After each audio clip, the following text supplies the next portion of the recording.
Our first movie tells the story of a friendship behind prison walls that spans more than 20 years.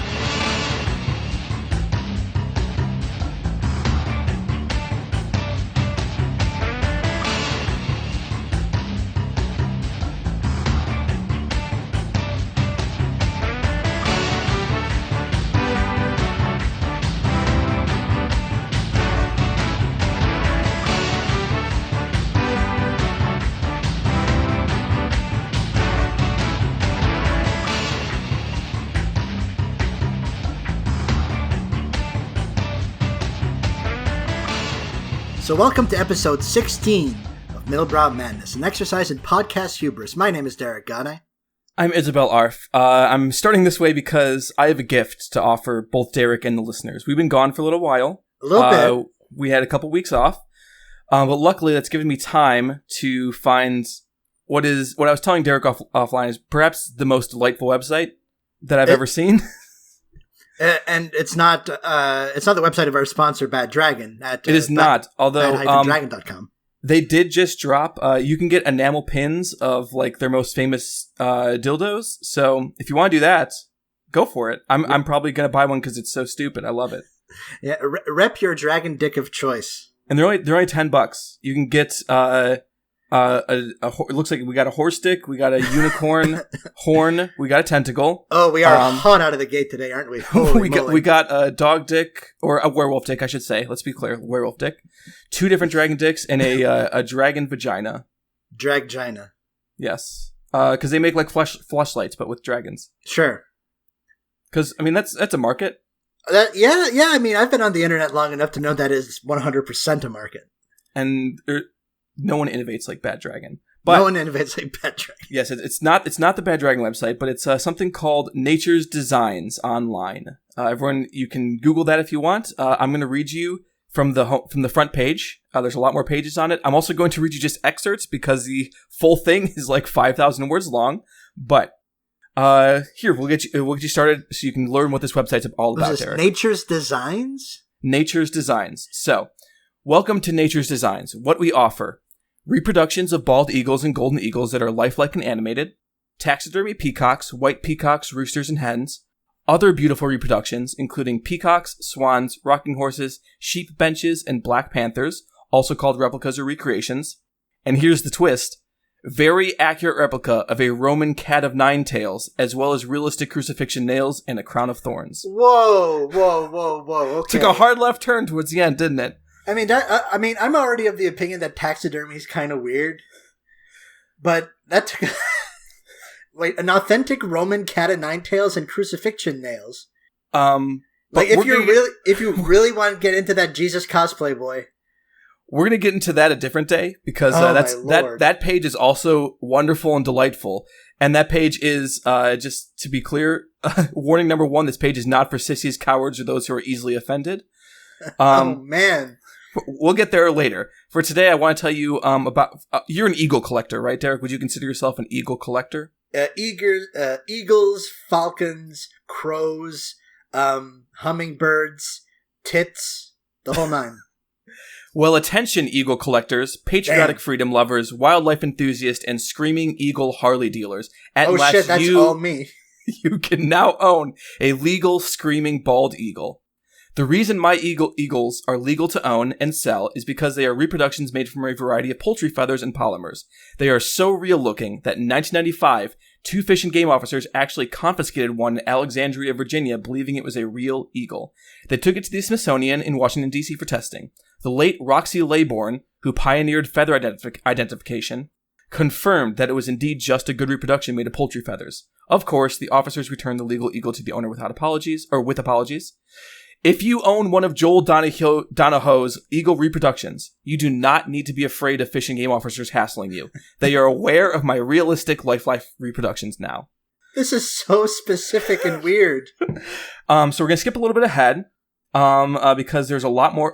If you liked that little story about the Fish and Game officers confiscating one of his eagles because it was so real, you're in luck because he repeats that on every single fucking page of his website. Oh, man. Even in his advertisement for the Cat of 9 Tails, he repeats that story. It's like, hey, do you want to accurately flog someone as the Romans flogged the Christ. Hey, awesome. Also, do you want this eagle that's so lifelike the fucking G-men are going to be on you for it? Well, you're in luck. Oh, man. As far as I know, I am the only one, meaning of competitors who also make eagle reproductions. I am the only one who makes an animated eagle reproduction, besides Hollywood animators, that is capable of moving so lifelike it can fool an audience into believing they are watching a real, live, trained eagle up on stage. Okay, time out. Yes. These are yes. Animatics? No. They are, not animatics, but these are animatronics? Animatronics? Well, we'll get to that more in depth later on, but yes, some of them, their heads do move. Some of them, I think their wings might move, but it's very unclear.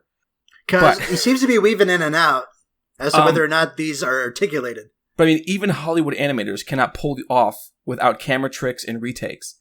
As my animated eagles answers yes and no questions correctly with a shake or a nod of the head, people are captivated at first. Some even start to realize something is fishy. Real eagles can't understand English. The trainer must be giving the eagle some sort of signal.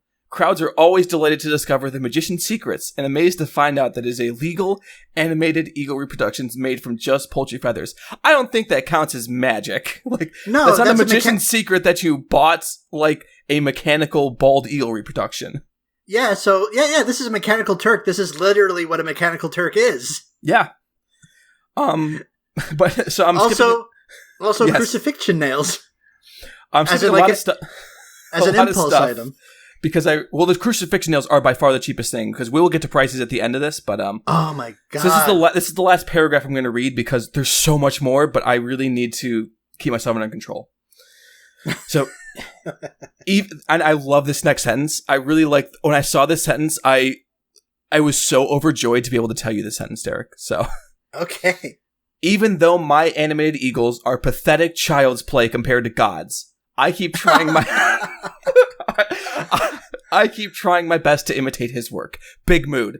That is such a delightful sentence. That and then he goes on to talk about how eagles are actually God loves eagles, and they're a metaphor for human existence. So how much do you think this costs? Okay, I'm going to assume. Okay, so it's like a kind of polymer Billy Bass American eagle that you can use as a mechanical Turk with poultry feathers. Feathers.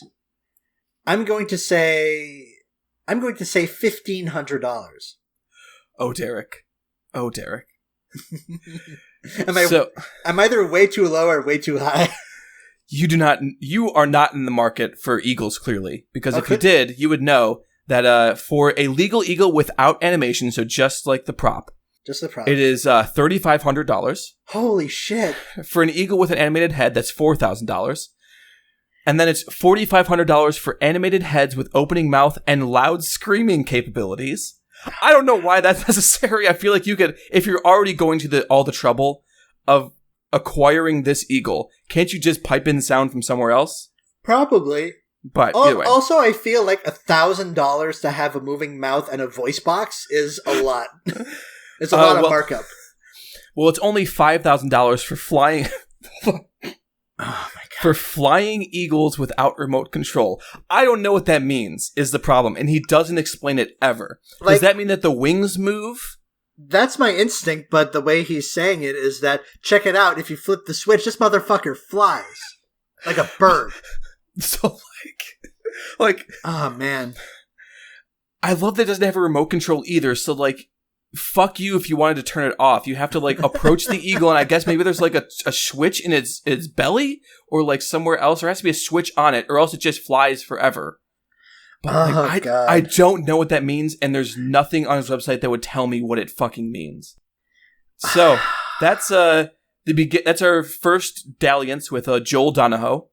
We'll be back because, I said, his website is delight, and I recommend everyone go there. And buy as many things as you can. I feel like we're going to get a lot of mileage just out of the Roman cat of nine tails. It's the longest part of his website, for what it's worth. You don't say. But you can get the crown of thorns and the crucifixion nails for only $35 total. So, not bad, honestly. How many nails in the set? 4? 2. Just 2? Just 2. But they are authentic. Authentic what? authentic reproductions. Well, he actually goes into pretty deeply how he researched this, and it's not how like a human would research something, but it is how Joel researches things, and we will get to it. Don't worry. Oh man. Oh god.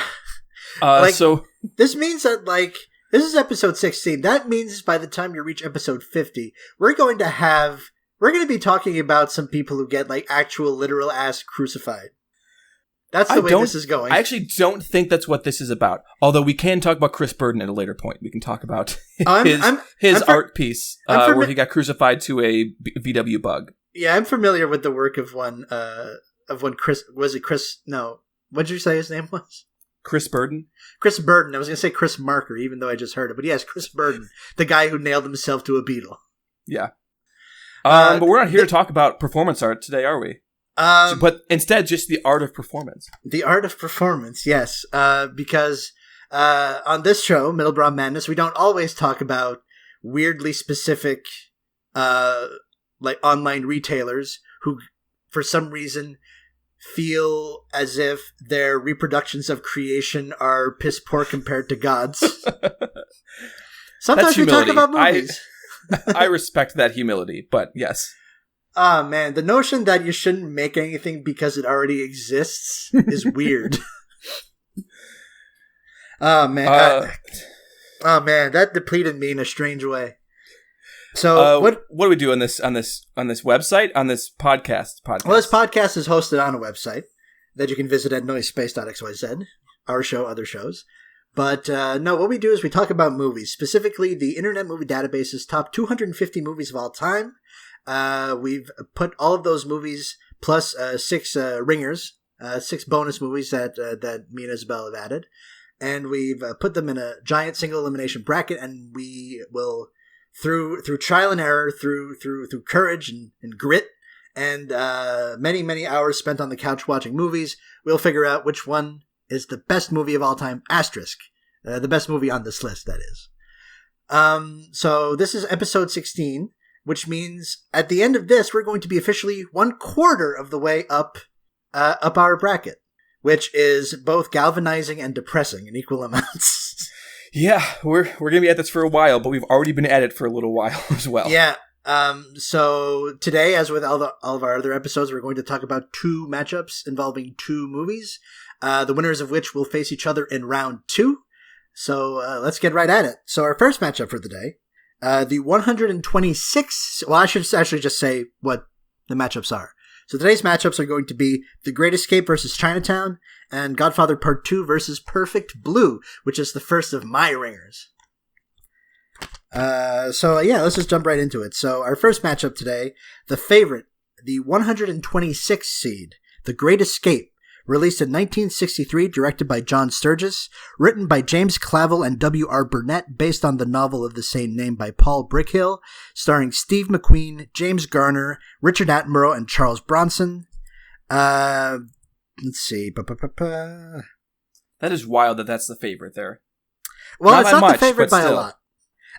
So yeah, it was a pretty decent hit, $11.7 million in box office in 1963 dollars on a $3.8 million budget, and went 0 for 1 at the Academy Awards that year. The nomination was for editing. Against the 131 seed, the underdog but not by a lot, Chinatown, released in 1974, directed by Roman Polanski, written by Robert Towne, starring Jack Nicholson, Faye Dunaway, John Hillerman, Perry Lopez, Burt Young, and John Huston. Also a hit, $29 million take on a $6 million budget, went 1 for 11 at the Academy Awards that year because that was the year of Godfather Part 2, which we'll get to. And that one win was Robert Towne for Best Original Screenplay. So, The Great Escape. What a fucking movie. I'm glad we're getting this out of the way because we're going to record a few, we're going to record a couple episodes today, right? And this is 3 whole episodes. 3 whole episodes, and this is by far the worst movie that we've watched for the 3 episodes that we're going to record today. Everything else is good to incredible. This is the one that is oh boy. We really had to sit through that, huh? Yeah, and so Someone you're unfamiliar- finally asked the question, what if the bridge over the River Kwai was like worse, but just as long? Yeah. What if the Luftwaffe were good, actually? God fucking damn it. Should we just start with that part of it? Should we just start with that part? No. Okay. We're going to do some setup. And then we'll get to that. If you're not familiar, The Great Escape is about a great escape. It's about British POWs who are in a German camp. And these POWs are specifically there because they're the best escape artists in the game. They're really good at escaping like prison camps. And for some reason, one might say in a tactically dubious move, the Germans have decided to put, in the words of the guy who runs the place, all of the rotten eggs in one basket. But then you also have a couple hundred guys whose expertise is getting the fuck out of a prison camp. Oh boy. So it's all these British dudes. So you've got your classic sort of Alec Guinness-esque stiff upper lip shit, and you've got like one sort of, dewy-faced, doe-eyed American played by Steve McQueen who's just kind of there. You've got like sort of an agoraphobic Pole played by Charles Bronson, whose specialty is digging tunnels. Ha ha! Get it? And just a bunch of like sort of, a bunch of people you would know. A bunch of people you would know, like Richard Attenborough, fucking James Garner. I mean, it's got a pretty deep bench, but it's like just a lot of dudes talking about how good they are at fucking escaping, how good they are at fooling. Okay, let's get right into it. Okay. Let's get right into it. Okay, so it's a movie about these guys planning an escape. It's like 3 hours long. It shouldn't be that long. An escape from a World War II prison camp. For a World War II prison camp. That's very important to emphasize. Yes. And one thing I will say about this is I like the darker turn that the last third of the movie takes. Because the first 2/3 of this are like weirdly jaunty. Yes. Like, yes. It's like, the way the movie... And this was made in 1963, so like we had some distance from the war, but the tone that it strikes for the first couple hours is supremely weird. It's like these guys aren't in a POW camp; they're at summer camp. Yeah, and some of the camp counselors are sure meanies. Yeah, the camp counselors just also happen to be members of the Luftwaffe. Yeah, they never call them Nazis, not once. No, which is super weird. Well, let's get into this. So apparently Derek wasn't aware of this, but there's a whole thing in conservative ideology where they're like, multiple people have claimed this, that the Luftwaffe weren't actually that bad because they didn't like Hitler and they were against what Hitler wanted to do, but they just had to follow orders, which is already the worst excuse. Like, I was just following orders is literally like what got multiple people sent to like prison for life in like the Nuremberg trials. So not great. But like, yes.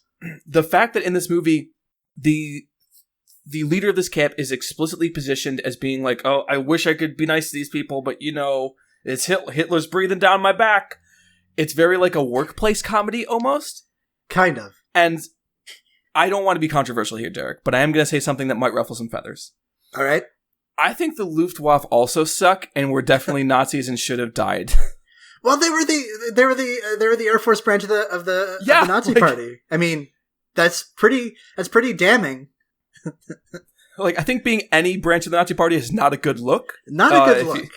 But especially, like, the whole claim that, there's certain people in war who are just doing what they can, unless the fact that there are some people who have not done that, there have been conscientious objectors, there have been people who have fled their country when they don't believe in a war, there are people who have fought against their country and been in resistance movements. The fact that anyone gets a pass because they may have been ordered to do something they disagree with is preposterous, but it's also kind of what a lot of the sympathies of this movie hinge on. Yeah. Like, all right, so we got the big thing out of the way. A lot of this movie's just kind of dull. Yeah. It does not need to be 173 minutes. That is ridiculous. And I mean, what I do like about this movie is like I like the minutia of the digging of the tunnel. I like their weird kind of intricate, the way that they use they establish like an intricate signal system that is never explained. So it just looks like a bunch of non sequiturs happening. And I think that's like an ancillary high point for me. It's the fun of watching a really good heist movie. It's the fun of watching a heist movie, except it's a reverse heist movie because you're breaking out instead of breaking in. Yeah. And like the last sequence, whenever they're going through the tunnel out of the camp, is thrilling. It's nerve-wracking. It's a good thriller sequence. I kind of checked out at that point by them already, but I agree that it is one of the better parts of the film. But I had completely divested emotionally from the movie already. Like, from the time that they start escaping through the tunnel to the end of the movie, I think is pretty solid. It has, like, the gravitas. It's the best part of the movie. I think it has, like, the gravitas something like this should have. It has the best sort of performances and color and, like, a real palpable sense of danger, as opposed to, like, the first half of the film, which is, like, watch out for the goons. It's like they call them goons, which is, like, it's like, dog, come on. Yeah, and... What is Steve McQueen supposed to be doing here? Steve McQueen is supposed to put butts in seats, I think. Is he even doing that? Because, like, okay, I'm looking. I don't think I've seen any other Steve McQueen movies. I have not. I've never seen Bullet. Never seen Magnificent Seven. You've 100% seen The Blob. Okay, you're right. Okay, so I've seen The Blob, but I don't remember him in it very much. And what I will say is that Steve McQueen is the most boring actor I've maybe ever seen. Based on just The Great Escape. I am making no other claims about the rest of his filmography, but holy fuck. He does. I mean, I described him to you as discount Paul Newman, but even that's being incredibly generous in my opinion. Maybe he's better elsewhere, but he has no, or at least to me, he has no charisma. He has no special affect. He seems like someone's dad, but like not an interesting dad. This is not like a fun weed dad, or this is like just like someone's dad. I think his affect here is just sort of, all American, which is not that sucks so which hard. Which is kind of dull. So I don't know. I haven't seen Bullet, which is bullshit because I feel like of all people I should have seen Bullet. Yeah, I could definitely see it as being a heavy Derek movie. So yeah, I mean, I'm not gonna cast any like sort of. I'm not gonna cast a wide net on my. I'm not gonna have a big Steve McQueen take, but I think like that. In 1963, the idea of All-American was even more stifling than what it is now. Where it's like a white guy who's kind of boring, who's toned in. He's like athletic in the way that you were athletic in the 1960s. Where like your pants look kind of too big for you. Like, he's not scrawny. He is, yeah. It's a very weird thing to think back and see. Oh, people really cared about this. People were interested in this and affected by it, and this got butts in seats. I'm just not entirely. I'm not sure how, to be frank. But then you have like Charles Bronson doing awful. I mean, I didn't mind Charles Bronson so much. He's like doing a bit. A bit that he can't even seem to commit to is the problem. Like, I don't even know what a Polish accent is supposed to sound like. Maybe that actually literally might be a slight difference because like I grew up in Chicago. I knew a lot of Polish people literally from Poland, so I know what a Polish accent sounds like. And the first time I heard Charles Bronson, I thought he was supposed to be like, I thought it was a what do you call it? Once Upon a Time in America, and he was totally in brown face and doing like a really weird like Mexican accent or a really weird like black accent. You know what I mean? That's what it seemed like to me at first. Because Charles Bronson is of Lithuanian descent, so maybe he's doing like a kind of like generic Eastern European thing. Maybe. I don't. Either way, didn't work for me. Is it? Genuine question. Is there anything else in the movie that worked for you besides what we already talked about? Is there anything else that worked for me other than what we talked about already? I do like the theme, like the theme from The Great Escape. It's very jaunty. Does not belong in this fucking movie. Yes. God. But yeah, I mean, it was fine. A lot of it was dull, but a lot of it was kind of thrilling too. Why this is above Chinatown, I don't know. Or why this, I'm interested in why people think that this holds up. Because the thing about the IMDb Top 250 is it's not just classic movies. People who are voting on it are generally speaking younger. These are movies that theoretically hold up to them, that are still interesting to them. It's not like The Great Escape is a legendary movie like Citizen Kane where it's always going to be on there.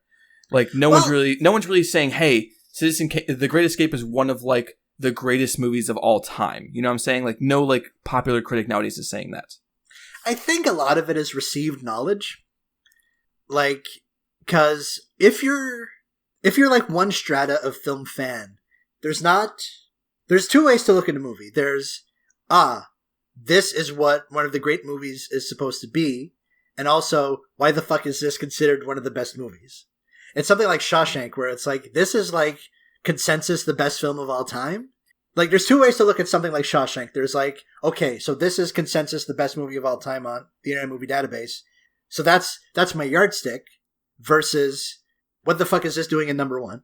And I think it's just two different approaches. And we, as like critics and thinkers and writers, go for that second approach a lot of the time. That's interesting. I like that.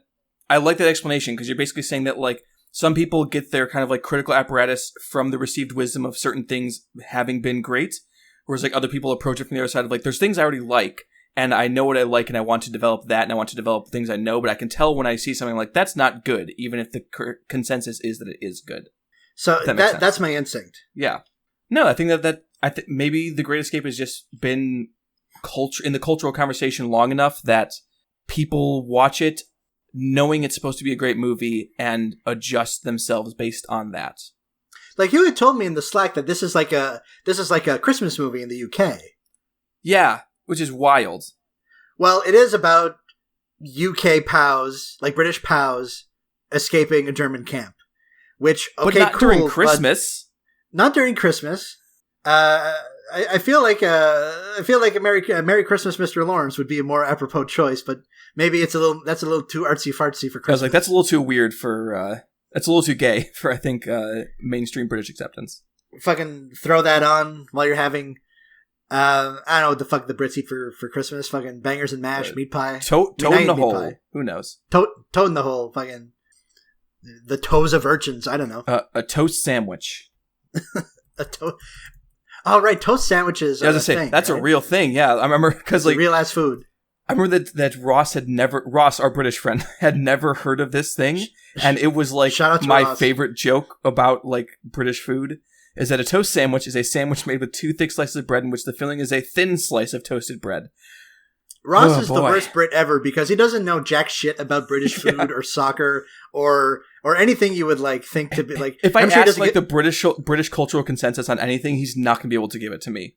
No, like I literally more about the Premier League than Ross, and I don't even follow the Premier League.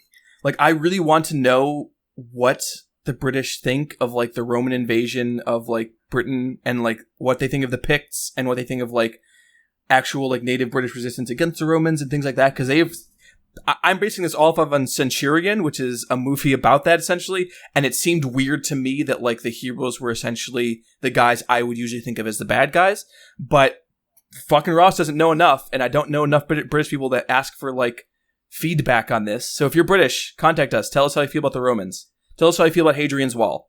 I like that we spent just a whole 75 seconds just bagging on Ross's cultural knowledge of his home country. He probably knows more about America than me, to be fair. Speaking of America with a capital A, Chinatown. That's in China. Well, every major American city's got a Chinatown, baby. It's that was a bad joke. Yeah. Now I'm like thinking about it. That was not. I could do better than that. I'm disappointed for their audience and for me. So hey, it's the best date to go into something in. Now the last thing I want to. What's that? I was gonna say at least I'm better than Roman Polanski as like a human being. So sure. I mean, here's the thing. Not hard to beat. We're here at Middlebrow Madness. Take no pleasure in praising and giving plaudits to monstrous men, but sometimes you gotta. And I mean, I think something that Chris pointed out is that this movie was made before Roman Polanski raped a underage girl. So child. So I don't know if that changes my arithmetic greatly, but it's a thing. Yo, watching this, knowing what would happen is like weird, right? Yeah, Roman Polanski is A, a monster, but also B, a very, very troubled human being. Yes. So, I think that's it's that all that we're gonna just talk about Roman Polanski for a bit before we get to Chinatown. Sure. Chinatown wins. Sorry, but 100%, no question.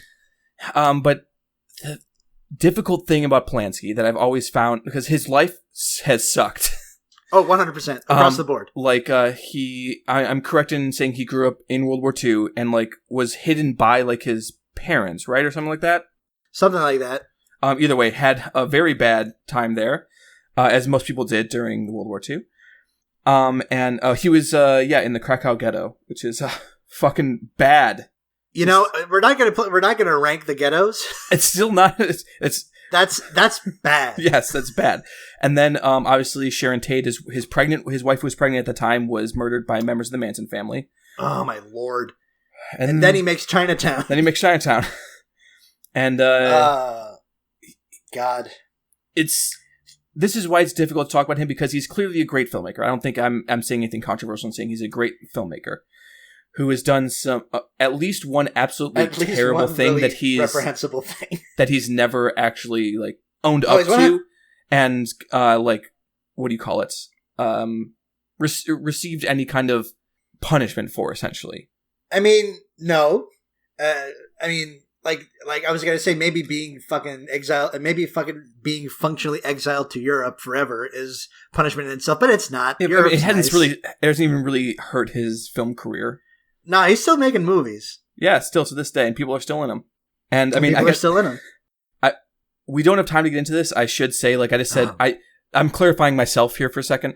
I did say he hasn't been punished, which I think is not actually the best way to look at how we deal with crimes and how we deal with improper and like evil acts in terms of punishment versus and in terms of punishment, retribution, and prison systems. But my point is that he's never actually like received any serious consequences from doing something really awful. Like you're talking about punitive stuff versus rehabilitation or whatever. Yes, and as far as I know, besides like the slight psychiatric evaluation he did before fleeing, I am not aware of any other attempts to make things better he has done, attempt to make things right, attempt to grow and learn, or even admit the things he's done wrong, which would go a long way towards me being a little bit more accepting of what he's gone through, if that makes sense. Yeah, and also this is probably one of, like, correct me if I'm wrong, you hadn't seen Chinatown before, right? I had not. It's one of those things that I'd always been on my my list, especially since I saw Los Angeles Plays Itself, where it plays a big role, but have not seen it. And the specter of Roman Polanski, as it were, was probably one of the reasons for that too. Oh, certainly. The same reason I haven't seen The Pianist yet. I haven't seen a lot of his films. So, but we have seen this one. And I feel like we should point out, in addition, that an endorsement of this movie being fucking baller and amazing and literally one of the greatest films ever made is not an endorsement of the dude who made it. Yeah. And stars in it. We do not have enough time in these episodes to actually get into the question of separating the art from the artist, or like what it actually means to praise a film by an awful human being, but we're going to do the cowardly thing and the simpler thing and put it aside for a second and say this movie fucking rules. Chinatown is it fucking kicks amazing. So much ass. And it's so good. I think that it brings me no pleasure to say this, but it rocks.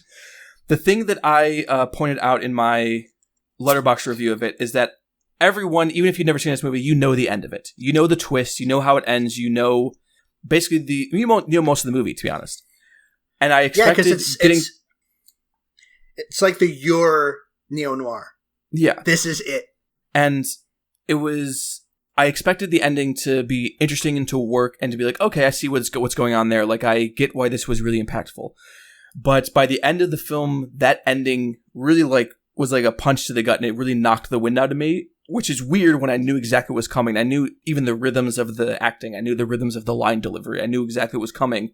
But it's such a despairing ending. Bummer. And I think the reason it is so despairing and it hurts so much is because Jake, the main character played by Jack Nicholson, who's investigating a lot of things, it turns out. A lot of things he has to investigate. Yeah. The thing that separates him from a regular noir protagonist, at least in my view, and I think Ebert said something similar to this, is that whereas someone like Sam Malone is he's jaded, he doesn't really have hope anymore. He's just this really cool guy who exists. Sure. Whereas Jake, he's not going to tell you he does, and he's not going to show he does, but he clearly has some amount of hope and some amount of faith and some amount of ethics and morals, and things he wants to have happen because he thinks they're the right thing to do. Yeah, he's a bit of a romantic with a capital R. Yes. That, he believes that things can be right and that justice can be served. But and the end of the film is like, nope. Rich people sorry, bud. already own the police. They already own everything. There's nothing you can do, even if you have all the facts. You've trying to set everything right. You have everything you should have, but it just doesn't matter. It just doesn't shake out. Which is a devastating thing to watch, and it's especially like knowing how the law works in this country, and knowing like so much of how things actually function in America, and knowing that that's probably a pretty accurate view of the law for the vast majority of people. That hasn't changed in the 50 years since it's been released. It hasn't really even improved. Like, we have more people in prison now than we ever have, so. Man. The water in Los Angeles is still dog shit. Yeah. There's still droughts, there's still Nestle is fucking bleeding everything dry. Yeah. Ah! Water is not a human right, as multiple people have claimed, apparently, which is one of the most depressing statements a human being can say, I think. But water everywhere, but not an ounce to drink. So yeah, it's a bummer of a movie, but it also owns. It is. Yeah, it owns bones. It's like one of the great 70s bummer endings. What more can we say? I mean, Robert Towne's script fully deserved that Academy Award. It's so fucking good. Mm-hmm. And not just in the sort of not even just being in its version of like the hard-boiled vernacular. It's just it strings together everything so nicely, so tightly. It's fucking devastating. Everyone's acting their ass off. It looks gorgeous. The score is amazing. It's perfect. John Huston as Noah Cross is like the most evil villain you could imagine. Dude. Like, just the worst dude. And it's so tragic. It's like that from like frame one. It's like, this will not shake out for anyone. And it's almost like to Jake's failure that he hasn't fully accepted that yet. Yeah, if he would gotten his damn heart and his damn hopes out of it, probably would have shook out okay. But no. Shout out to Faye Dunaway, who's like devastating in this movie. Yeah. God. I think we already said it. This wins over The Great Escape, as if it wasn't 100%. Clear from the way we're talking about it. Even with the specter of Polanski, which we will deal with the next time, I'm sure we talk about this. And we will continue to deal with. We'll continue to deal with the entire time that we do this podcast, because a lot of bad people have made a lot of good movies. A lot of bad people have made lots of good movies. That's the awful truth, baby. Oh god, that's the most despairing baby. All right, so we move on to a happier matchup in the next round. Well, to my knowledge, these two dudes are not bad. Yeah, as far as I'm aware, although we'll get to Coppola, I have one particular issue with him that I need to vent my spleen on. Vent your spleen? Yeah. Is this not a phrase for other people? That might be a Midwest thing. No, like you vent one. Vent your spleen. There's a Pavement lyric which references it, where he said that I vent my spleen at the Lord. It means to voice one's anger. No, I understand that, but I've literally never heard that phrase. Hold on, maybe it's an American thing. Maybe. I'm looking up on the. Let's see. Yeah, Frank Coppola, maybe not a bad dude, but definitely has made a lot of questionable decisions with the people involved in his projects. Yes, which we will get to. Oh, Lord. Okay, so I cannot find any more information about where the etymology of this term is. But if you have heard of the term venting your spleen, leave us a 5-star rating on iTunes. Yeah, sound off where you can give us a thumbs up. Yes. But next. Our second matchup, we have Godfather Part 2 versus Perfect Blue, so Tale of the Tape. The 3 seed. That's 1, 2, 3. The highest ranked film we've done so far. Godfather Part 2. Released in 1974, directed by Francis Ford Coppola, written by Francis Ford Coppola and Mario Puzo, based on the novel The Godfather by Mario Puzo, starring Al Pacino, Robert Duvall, Diane Keaton, and Robert De Niro. $50 million take on a $13 million budget, and a 6 out of 11 at the Academy Awards. So this is a movie that won all the Academy Awards that Chinatown didn't win. Yes. Against against the underdog, the 253 seed and the first of my ringers, Perfect Blue, directed by Satoshi Kon, written by Sadayaki Murai, based on the novel by Yoshikazu Takeuchi, starring Junko Iwao, Rika Matsumoto, Shiho Niyama, and from what Wikipedia tells me, a $770,000 take on a $690,000 budget. So barely breaking profit. even. That's technically profit. That's a profit. That's technically a profit, but not an era-defining hit in the way that Godfather 2 was. Correct.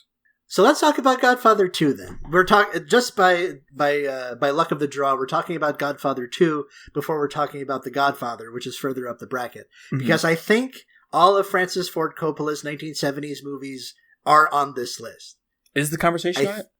I want to say yes. I would love that because it's one of my favorite films, but I mean, it's not. Fuck. Nope. So the best of his 70s movies is not on this list. Oh well. I think. I have weird. To be right. fair, I have weird opinions about Francis Ford Coppola. So, no, I think if you were to lay out Godfather, Godfather 2, Conversation, Apocalypse Now, I think I like the Conversation the best out of those four. But those are all yes. To be clear, all movies. Four of those are very good films. By saying, what I'm going to say right now is that I think I wouldn't put either Godfather movie in my top 5 of Francis Ford Coppola movies, but he's made a lot of really fucking good movies, so it's not to say that they're bad movies in any way. Like, there's these four. He had a pretty, fecund period in the 80s with Outsiders and Rumblefish. I know some people go to bat for One from the Heart. Tucker, The Man in the Stream. I really like that film a lot. You've recommended that to me as, quote, a very Derek movie. Yes, very much so. And then there's this sort of, his small-scale, weird, New Century era stuff with, Tetro and Twixt. And now everyone's sort of foaming at the mouth for Megalopolis, hoping that actually sees the light of day one day. Yeah, but Twixt is one of my favorite movies ever. I think it's Francis Ford Coppola's best film, but that's neither here nor there, I suppose. Now, because we're talking about The Godfather Part 2, yes, which incidentally is a pretty good fucking movie. Yeah, you could say that. I would agree with that. The first sequel ever to win Best Picture at the Academy Awards, and probably the last, if we're being honest. Oh, no. I lied. Lord of the Rings, Return of the King. That's right. That's a sequel as well. The only two franchises where every one of their movies was nominated for Best Picture are The Godfather and The Lord of the Rings. Wait, was Godfather Part 3? I think it was nominated for Best Picture. No, that's don't talk crazy, Derek. I'm just quoting Wikipedia. I'm logging on. Yeah, it was nominated for 7 Academy Awards, even though now pretty much everyone is like, oh, it's terrible. Hey! To be fair, I've never seen The Godfather Part 3 because I don't have patience in general. It's got a bad reputation. Yeah. And as much as I love Sofia Coppola as a director, I've heard she's not a good actress.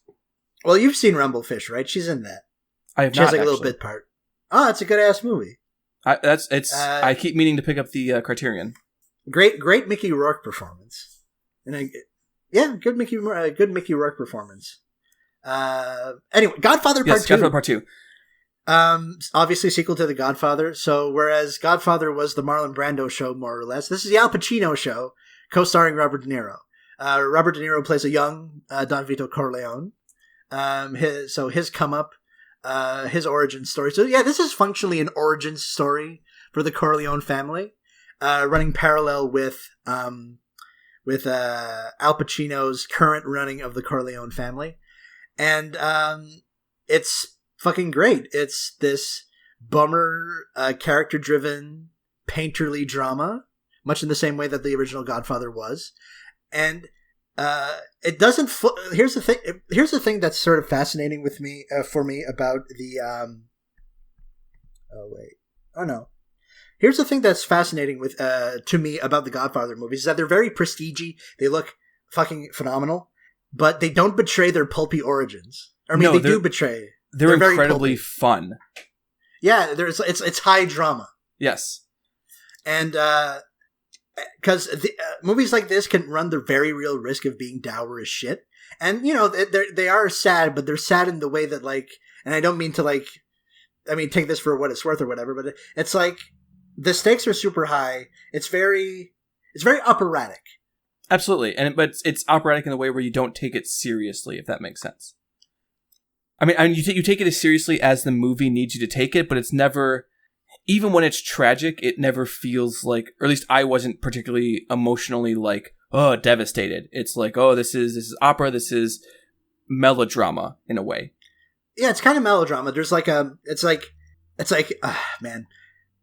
at the risk of like, it's like male melodrama. It's like melodrama that's okay for dudes to like. Yes, because I think I said this in my my little letterbox capsule for Godfather Part 2. Is like, this is part of the cycle of movies that dipshits think are aspirational. Yeah, like there's this Scarface, Godfather, Scarface, and those are the big three, obviously. Fight Club's fighting in to be there. It's part of like the dorm room canon. Yeah. If you had like a Venn diagram of the dorm room canon, movies dipshits think are aspirational, and the hot couch guy movies, there's a lot of overlap there. Godfather Part 2 is smack dab in the middle of that. Because when I was doing my BA, I lived in the dorms, and I was across from a guy who's only like, his name, he was French. His name was Ludovic. And the only thing I would ever see him do is play the Godfather video game and exclaim how awesome it was. Because he would play it with the door open. Because, why? Who gives a shit? I don't know. It's just what he did. It was just his vibe. I mean, that's a hell of a vibe. Like, shout out to Ludovic for that. I have no idea where that man is now. He's probably still there, still playing the Godfather video game, which is fine for the record. It's totally fine. It's wild that they made a Godfather video game. That's kind of my favorite part of it, more so than the game. But they made it. Didn't they make it in like 2007 or some shit? 2006, yes. There's an open world adventure game. It's kind of like what do you call it? It's like GTA, but it's the Godfather. That sentence makes me sad. Art. Oh, man. You heard of it? It's great. Art. People love art. Some art is good and some art is bad. So, I mean, again, this is one of the... We're covering a lot of, like, true imagine, like, canon classics. You're James Caan or you're Robert Duvall, and you go back and voice your iconic roles as Sonny Corleone and Tom Hagen in the Godfather video game. Assuming... probably because your grandchildren want to see you in something, and they're not going to go fucking watch movies. They're not nerds. Probably cut him a nice check too. Yeah, that's true. Because James Caan. No, go ahead. The game officially premiered in February 10th in a red carpet event held in Little Italy with James Caan, Robert Duvall, and Johnny Martino in attendance. Oh my god! Oh boy, that's embarrassing. This is a rough Wikipedia page to read. The Godfather video game Wikipedia page. Yeah, I would not recommend it. What I would recommend is you sit down and watch Godfather Part 2, because it's fucking awesome. It's, again, shout out to everyone acting their ass off. There's like a couple of snags that, like a lot of the De Niro stuff could have been edited down. Yeah, I think we don't need the Don Vito origin story, really. Like, if you didn't have that, I don't think it would have really mattered in the grand scheme of the pictures. Like, all Could you imagine? Could you imagine just Godfather 2, 100 minutes, and it's just the Pacino stuff? It's the best stuff in the movie. I would actually kind of love that. But I mean, I understand in the grand context why you want to have all of it. And like, if you're going to make an epic, might as well make an epic. But because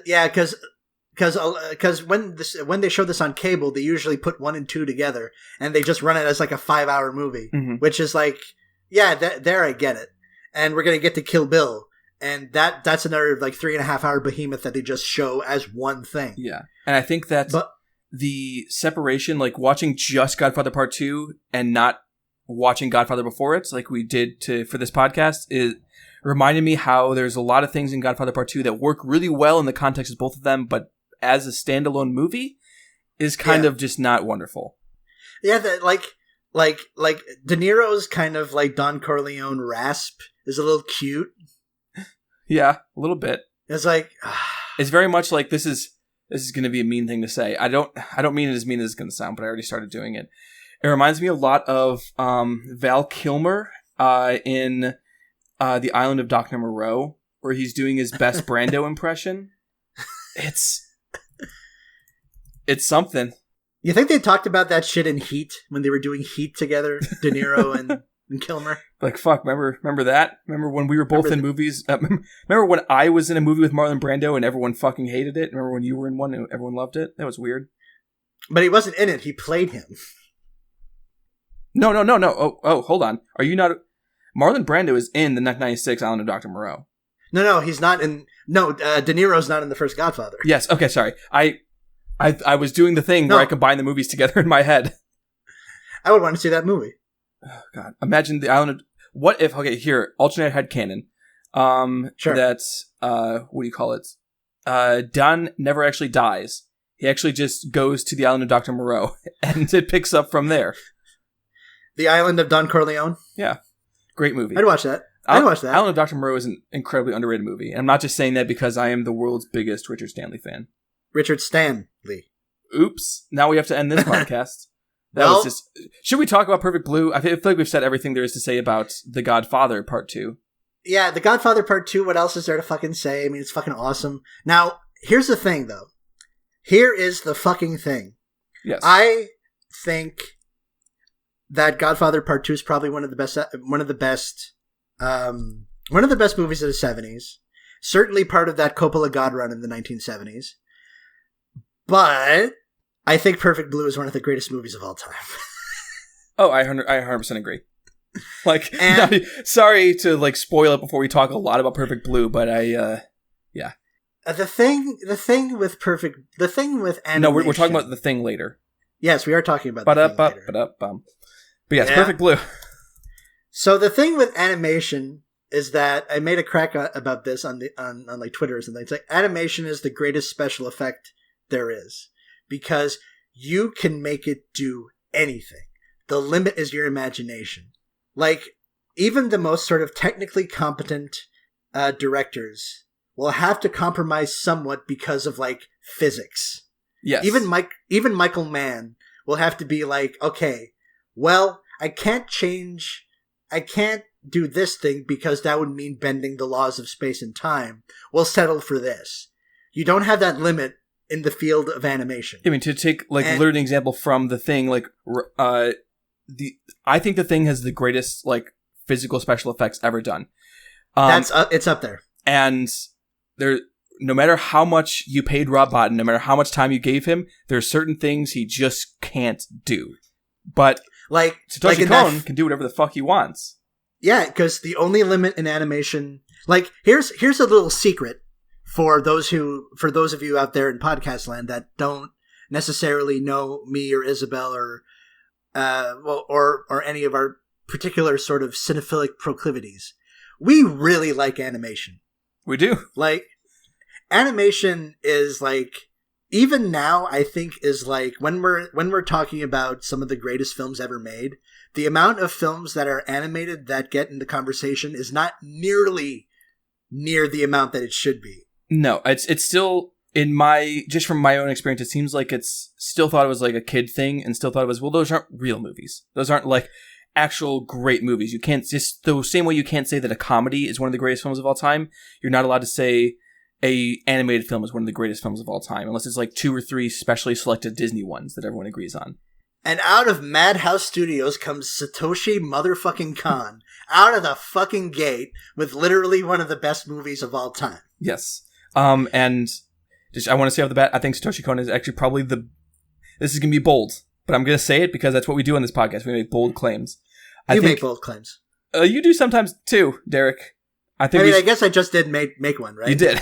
But I think that Satoshi Kon is probably, if not the greatest editor in film, the second greatest. He has, and this is the advantage that being an animator provides to you, certainly, is that your pool of like match cuts and things that can be in the frame together as complete as you could ever want it to be is infinite. The only limit is yourself. And thankfully, Satoshi Kon had and his team of animators had a very clear idea of what they wanted to do. Yes. And what they wanted to do was this kind of like Hitchcockian, like doubling thriller with a little bit of Bergman and a little bit of Argento, and it fucking owns bones. Yeah. So what is Perfect Blue about? So Perfect Blue is about a pop idol from the J-pop group Cham. I think it's what they're called, Cham. And she wants to be an actress instead of being a pop idol. So she becomes an actress. She takes a role. She starts getting further into there. And her, long story short, her sense of reality and what she's done and what she hasn't done begin to break down. And there's also someone who seems to be emulating her, doing things in her name that she didn't think she did. And there's also a stalker / super fan that is very mad that she is no longer a pop idol.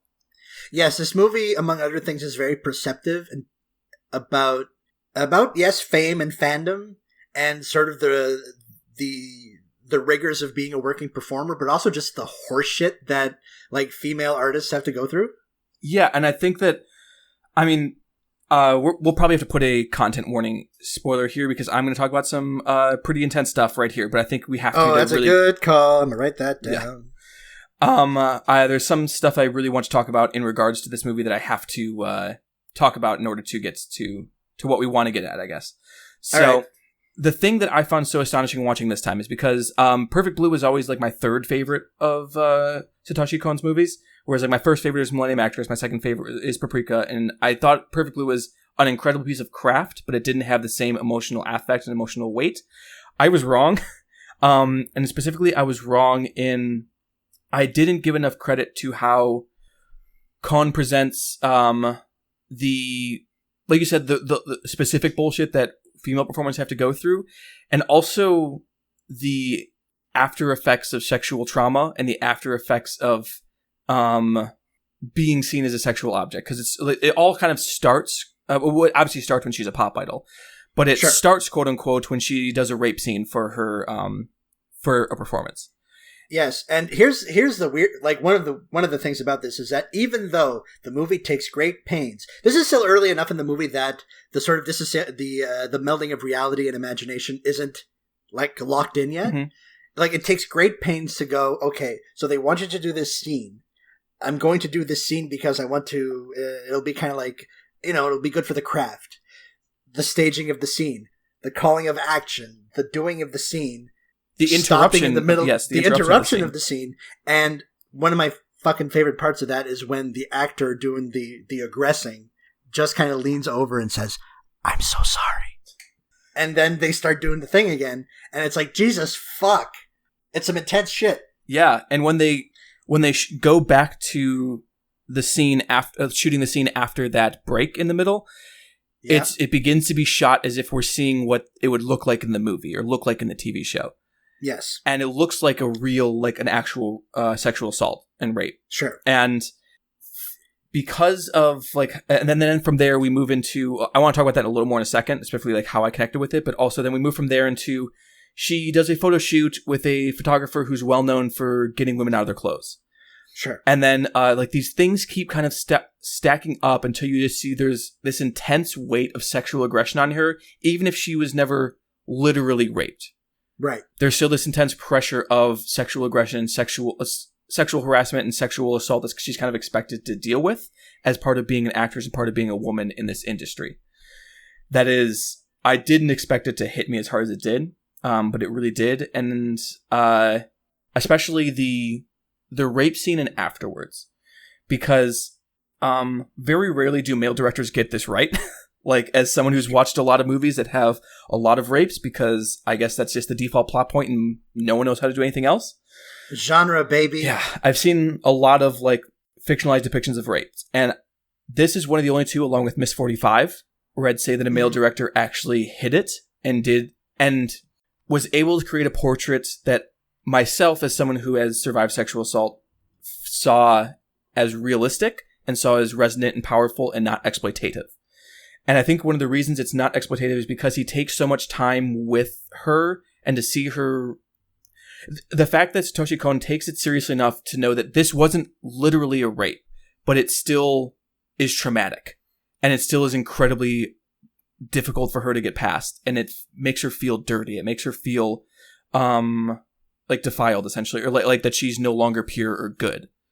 And those are all feelings. Let me actually. What's the quote in the movie? Pull it up because I had it in my letterboxd. The thing she says, at least this might be slightly different in the. I watched the dub because I had to do a lot of things while I was doing it, but she says, "I'm not tarnished. I'm not filthy." There you go. While a specter of herself is saying that she is, which is heavy as shit, but it also this movie's gnarly. It works so well, and it doesn't read as corny or cheesy or like, oh, I read about how people deal with sexual assault once. It feels very lived in and very genuinely honest and tender and empathetic in a way that I didn't remember it being.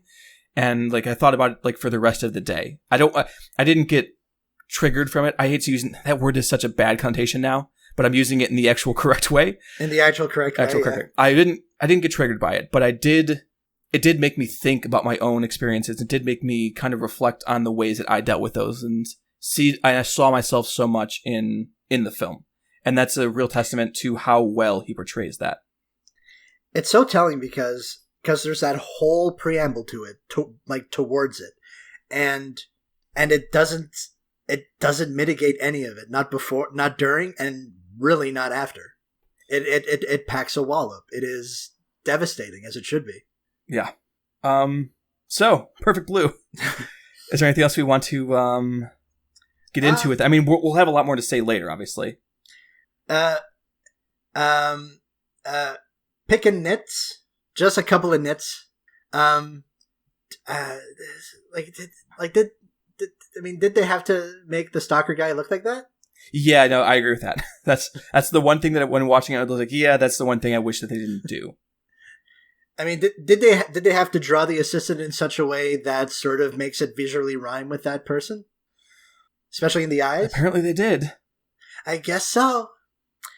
So, we come at a crossroads.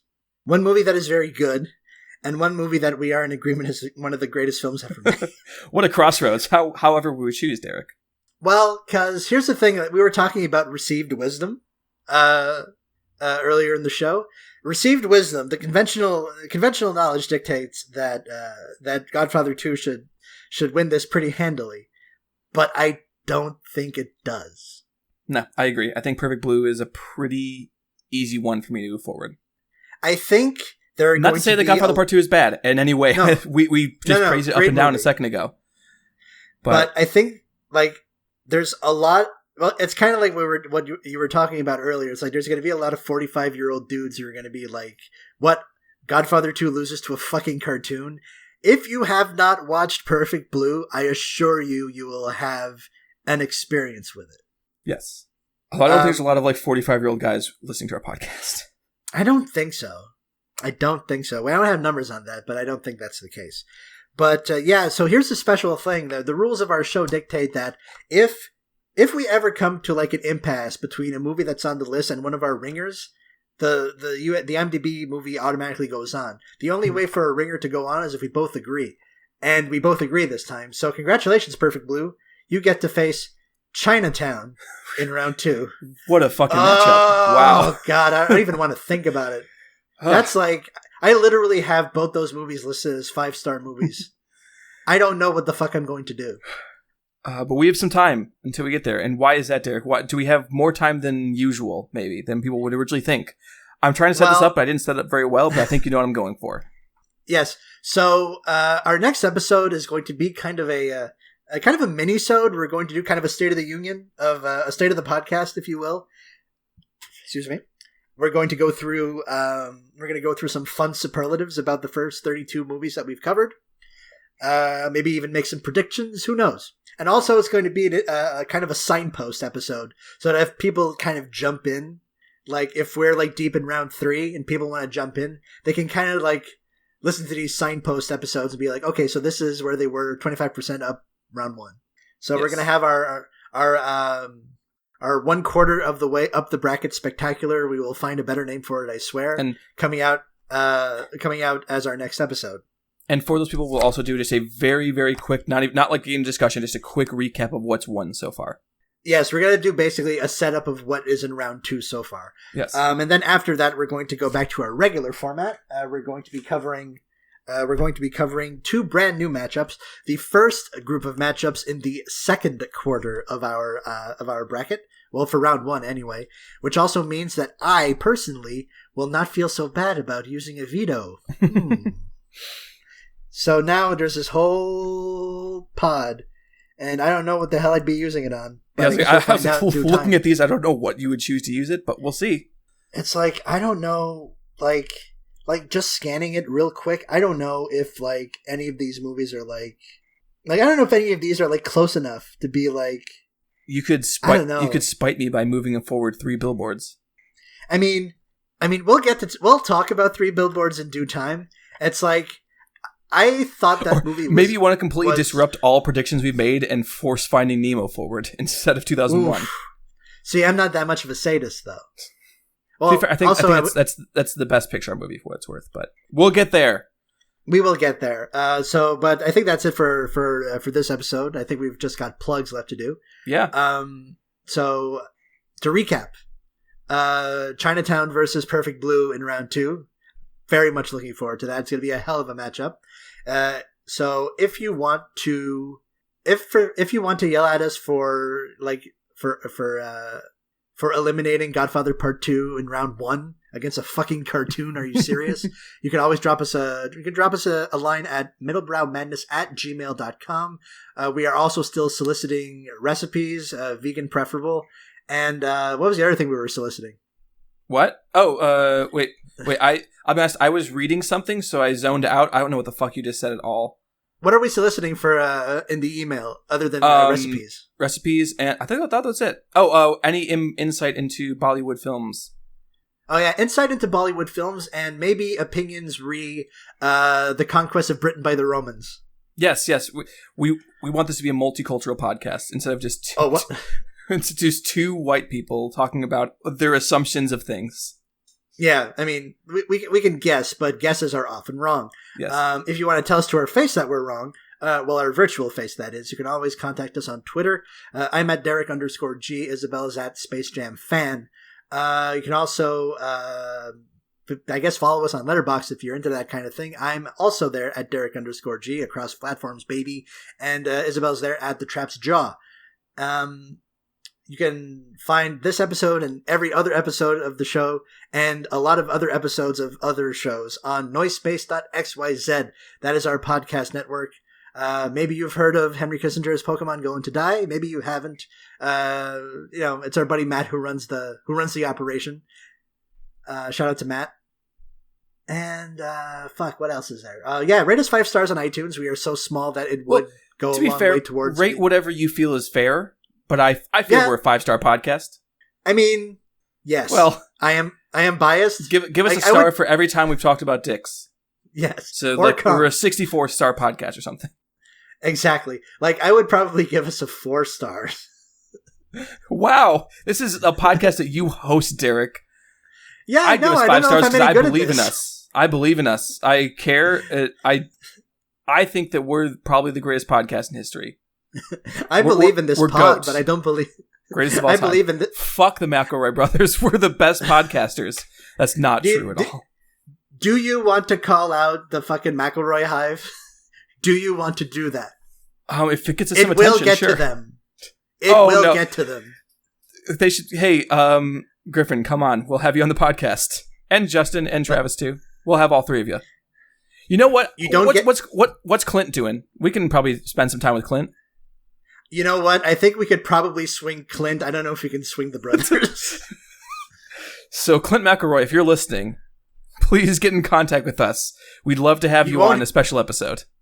Yes. We won't be mean about your sons anymore, I promise.